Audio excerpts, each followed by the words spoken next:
안녕하세요. 수박 겉핥기입니다. 오늘은 중국 고대 역사서의 정점, 사마천의 사기, 그 중에서도 악서를 통해 한나라의 통치 철학을 들여다보겠습니다. 음악이 단순한 예술을 넘어 어떻게 제국의 질서를 유지하고 또 때로는 권력의 민낯을 드러내는 정치적 도구가 되었는지 사마천의 날카로운 시선을 따라가 보겠습니다. 먼저 악서가 가지는 위치를 이해해야 합니다. 사마천이 살던 한 무제 시기는 영토 확장과 중앙 집권화가 정점에 달했던 때입니다. 이때 사마천은 예서와 악서를 통해 유교의 예약 사상을 정리하죠. 사실 학계에서는 이 악서의 진위 여부를 두고 오랫동안 논쟁이 있었습니다. 반고나 장안 같은 학자들은 원래 목록만 있고 내용은 소실되어 후대 사람들이 채워 넣었다고 보기도 했는데요. 하지만 현대의 한스판 에스나 장다커 같은 학자들은 텍스트의 구조와 그 안에 숨겨진 권력 비판적 논조를 볼 때 이는 사마천 본인의 역사적 통찰이 담긴 저술이 확실하다고 봅니다. 오늘 우리는 이 텍스트를 통해 제국의 사상적 통합과 그 이면을 파헤쳐 보겠습니다. 자, 그럼 1장으로 들어가서 사마천이 생각한 악, 즉 음악의 본질과 구조부터 살펴보겠습니다. 고대 중국에서 음악은 국가를 구동하는 OS, 즉 운영체제였습니다. 음악은 예법, 법률, 달력과 동등한 위치에서 국가 질서를 유지하는 핵심 기술이었습니다.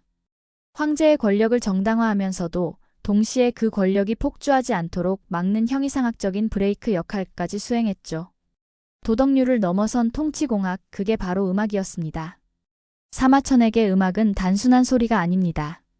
우주적 질서의 반영이자 인간 내면과 외부 세계가 부딪힌 결과물이죠. 이를 심과 물의 상호작용이라고 하는데요. 인간의 마음은 본래 고요하지만 외부 사물과 접촉하면 감동하게 되고 그 움직임이 밖으로 터져나온 것이 바로 성, 즉 소리라는 겁니다. 이때 외부 자극에 따라 구체적인 감정이 소리로 나타납니다. 슬픔을 느끼면 소리는 조급하고 점차 사그라들고 즐거움을 느끼면 소리는 너그럽고 완만해집니다.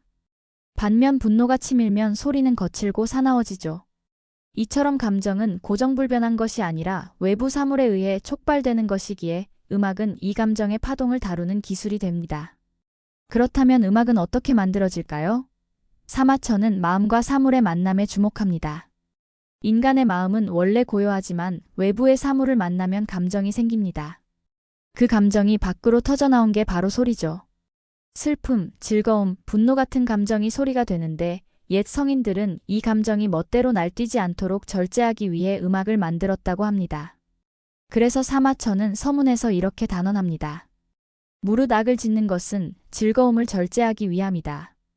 음악의 목적은 쾌락이 아니라 절제에 있다는 것이죠. 인간이 욕망에 이끌려 사물에 동화되어 버리면 짐승과 다를 바가 없게 됩니다. 따라서 고대의 성왕이 만든 예악은 백성의 내면에서 사악함을 씻어내고 본래의 맑은 본성을 회복시키는 고도의 도덕적 훈련 기제였던 겁니다. 여기서 우리는 성, 악을 구분해야 합니다. 성은 본능적인 비명 같은 자연 그대로의 소리입니다. 이것이 규칙과 조화를 이루면 음이 되죠. 이 음은 치세와 난세를 비추는 거울 역할을 합니다. 하지만 진정한 악은 여기에 춤과 의례, 그리고 도덕적 질서가 완벽하게 결합된 상태를 말합니다. 사마천은 정치가 안정되고 공로가 이루어진 뒤에야 예악이 흥한다고 했습니다. 즉, 군자만이 악의 이치를 이해할 수 있다는 것이죠. 고대인들에게 음악은 일종의 물리학이었습니다. 바로 기와 공명의 원리인데요. 맑은 음악은 우주의 좋은 기운과 공명에서 풍년을 부르고 음란한 음악은 나쁜 기운을 증폭시켜 재앙을 부른다고 믿었습니다. 그러니까 음악은 왕이 정치를 잘하고 있는지 확인하는 실시간 모니터링 시스템이자 백성의 마음을 움직이는 비물리적 통치 수단이었던 셈이죠. 이 통치에는 수학도 동원됩니다. 12개의 절대 음높이인 12율려를 정하는 건 도량형과 달력을 만드는 것과 같았습니다. 길이를 3분의 1씩 줄이거나 늘리는 3분손익법이라는 수학적 공식을 통해 음을 산출했는데요. 이는 우주의 질서를 숫자로 밝혀내서 통치의 기준을 세우는 아주 정교한 정량적 정치학이었습니다. 예를 들어 황종은 모든 소리의 근원이며 정치적으로는 군주의 권위를 상징합니다. 황종이 정확해야 나머지 율려가 바로 서고 도량형이 통일되며 사계절의 운행이 맞게 돌아가게 됩니다. 그리고 3분손익법의 수학적 비율은 음과 양의 조화를 상징합니다. 현의 길이를 줄여 소리를 높이는 것은 양의 작용이며 늘려서 소리를 낮추는 것은 음의 작용이 됩니다. 이처럼 음악 이론은 기하학과 산수를 통해 통치의 기준을 세우는 정량적 정치학의 성격을 띠게 됩니다. 음악은 정치적 성적표이기도 했습니다. 우리가 잘 아는 궁상각치우, 이 오음계에는 각각 정치적 계급이 할당돼 있습니다. 궁은 임금, 상은 신하, 각은 백성을 뜻하죠. 만약 궁 소리가 이상하면 임금이 교만하여 폭정을 일삼는 것이고, 상음이 어지러우면 관료가 부패한 것이고, 각 소리가 거슬리면 백성들의 원망이 크다는 신호입니다. 음악만 들어도 사회 어디가 병들었는지 진단할 수 있는 일종의 정치적 청진기였던 겁니다. 이 오음이 서로 부딪혀 조화를 잃는 것을 만이라고 하는데, 이런 음악이 들리면 나라의 멸망이 머지않았다고 보았습니다. 그렇다면 사마천이 꿈꾸었던 이상적인 통치는 무엇이었을까요? 이 장에서 예서와 악서를 통합해서 분석해 보겠습니다. 예와 악은 동전의 양면입니다. 예가 사람을 구별하고 질서를 잡는 차가운 이성이라면 악은 사람을 화합하게 만드는 따뜻한 감성입니다. 예는 땅의 원리처럼 견고하고 악은 하늘의 원리처럼 생동합니다. 이 두 가지가 새의 양날개처럼 균형을 이룰 때 사회는 경직되지 않으면서도 질서를 유지할 수 있습니다. 예로 질서를 잡고 악으로 화합을 도모하는 것. 이것이 제국을 지탱하는 이원적 통치 매트릭스입니다. 결국 예악 시스템은 인간의 몸과 마음을 모두 지배하려는 기술입니다.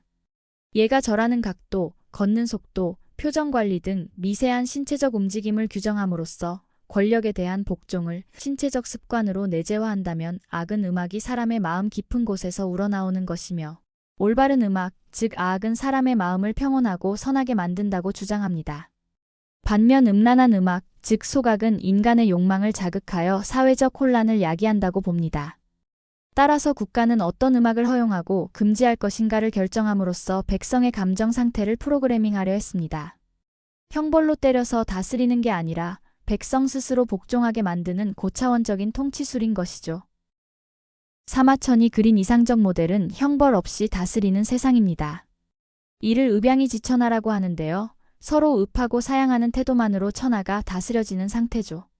군주는 무력이 아닌 덕으로 통치하고 관료는 음악을 통해 민심을 살피며 백성은 음악을 통해 스스로 악한 마음을 씻어내는 탕척사의 세상.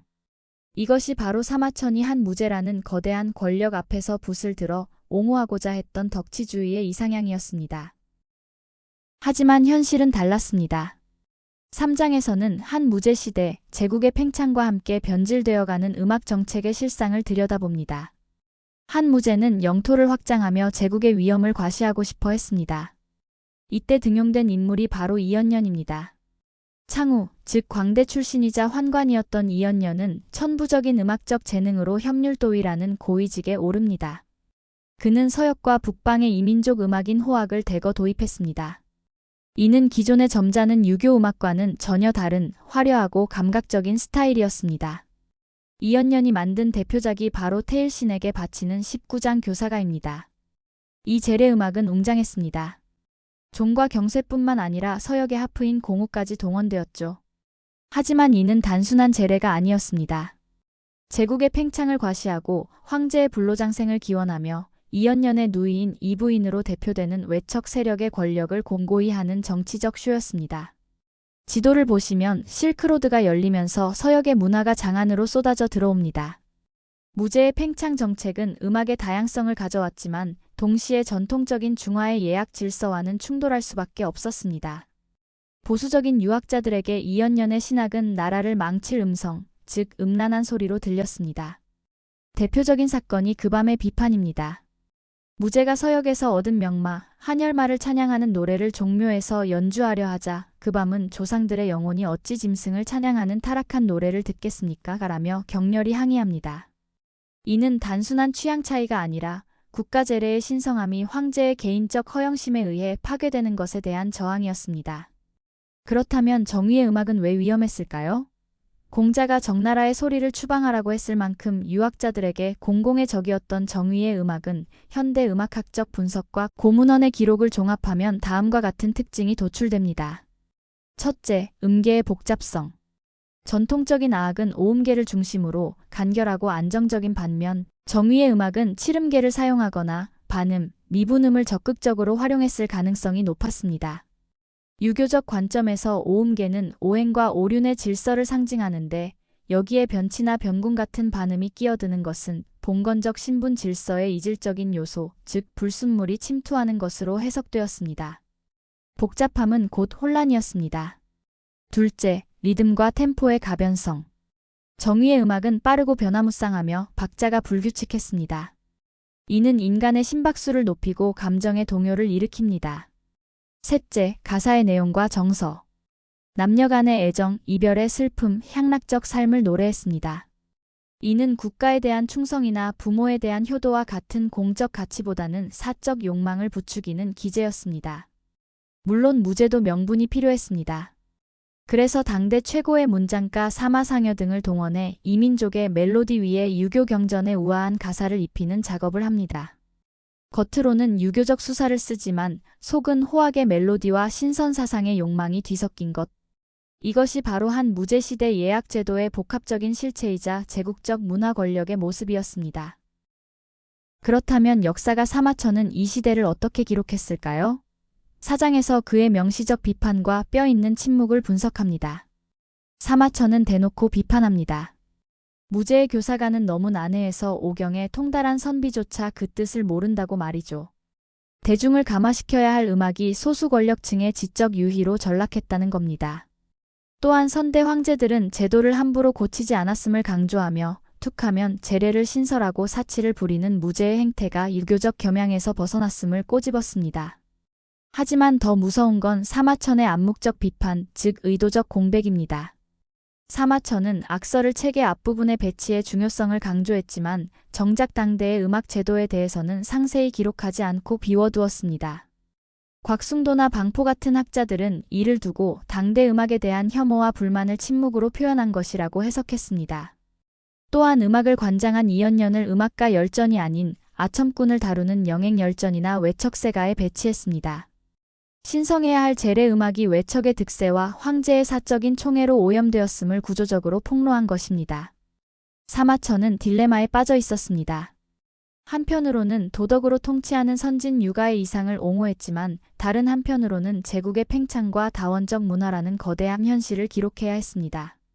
그의 딜레마는 춘추 전국시대의 소규모 봉건국가에 적합했던 순수한 덕치주의 이상이 거대한 영토와 이질적인 민족을 통치해야 하는 한나라라는 제국의 거대한 관료제와 전제군 주정 아래에서는 더 이상 원형 그대로 작동하기 어렵다는 뼈아픈 인식에서 기인합니다. 무제는 중앙집권의 강화를 위해 겉으로는 유교를 표방하면서도 실제로는 엄격한 법가적 통치술과 웅장한 신선 사상을 결합한 다원적 제국 모델을 구축하고 있었으며 이연년의 호학과 거대한 교사가는 제국의 위용과 권위를 상징하는 필수 불가결한 예술적 도구였습니다. 사마천은 이러한 현실 정치의 문화적 다양성을 기록하면서도 그것이 권력의 비호 아래 인간의 선한 본성을 타락시키고 권력자의 오만을 부추기는 도구로 전락하는 과정을 묵과할 수 없었습니다. 따라서 그는 당대 권력의 위협 앞에서도 역사가의 서리빨 같은 붓을 들어 정악의 기준을 들이대며 준엄한 윤리적 심판을 내렸던 것입니다. 결론입니다. 사마천의 악론은 단순한 음악 이론이 아닙니다. 그것은 인간 심성을 다루는 정치학이었습니다. 국가가 예술을 체제 선전이나 권력 과시의 도구로만 사용할 때 사회 전체가 어떻게 정신적으로 타락할 수 있는지 경고하고 있습니다. 진정한 통치는 눈과 귀를 현혹하는 화려함이 아니라 마음을 움직이는 도덕적 감흥에서 시작된다는 그의 통찰은 오늘날에도 유효합니다. 오늘의 수박 겉핥기 사마천의 악설을 통해 본 제국의 음악 정치 어떠셨나요? 음악은 단순한 즐거움일 수도 있지만 때로는 시대를 읽는 권력이 되기도 합니다. 오늘 여러분의 플레이리스트에는 어떤 소리가 담겨 있나요? 그 소리가 우리 사회에 무엇을 보여주고 있을까요? 지금까지 수박 겉핥기였습니다. 시청해주셔서 감사합니다.